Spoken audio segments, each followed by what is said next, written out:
3 AI image generators. Same 10 prompts. Completely different results.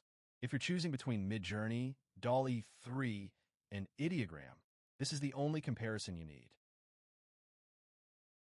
The AI image generation market hit $2.8 billion in 2026.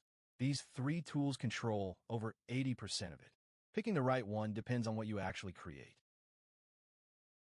My test: 10 prompts across 5 categories: photorealism, illustration, typography, product mockups, and abstract art. Same exact prompt for each tool. I scored quality, prompt accuracy, and consistency on a 10-point scale.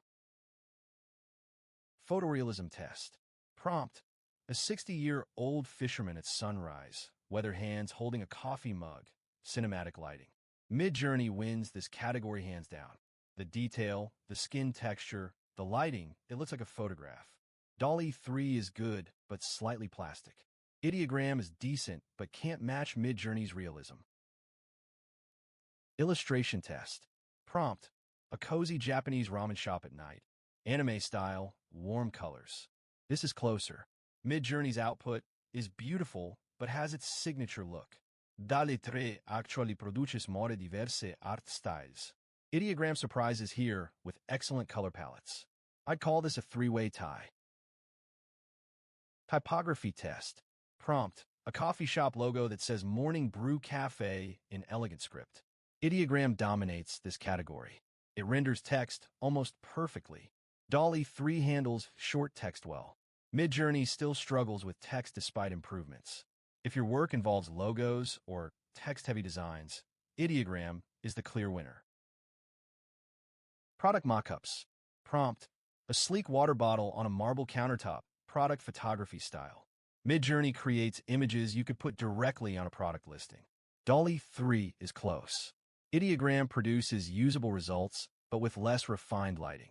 For e-commerce and product marketing, Midjourney is king. Pricing breakdown. Midjourney starts at $10 a month. DALL-E 3 is included in ChatGPT Plus at $20 a month, or free with limited access on Bing. Ideogram has a free tier and a pro plan at $8 a month. For pure value, Ideogram's free tier is incredibly generous. The final scores. Midjourney wins for photorealism and product visuals. Choose it if you create marketing content or need professional quality images. DALL-E 3 wins for versatility and ease of use. It's inside ChatGPT, so you prompt it in conversation. Ideogram wins for text and logos. It's the only one you can trust with typography. If you can only pick one, here's my recommendation. Marketers and content creators, Midjourney. Casual users and writers, DALL-E 3 through ChatGPT. Designers and brand work, Ideogram. If you can afford to, Midjourney plus Ideogram covers every use case. All 3 tools linked in the description with free trial options. The full scorecard is in the pinned comment. Subscribe for more AI tool comparisons.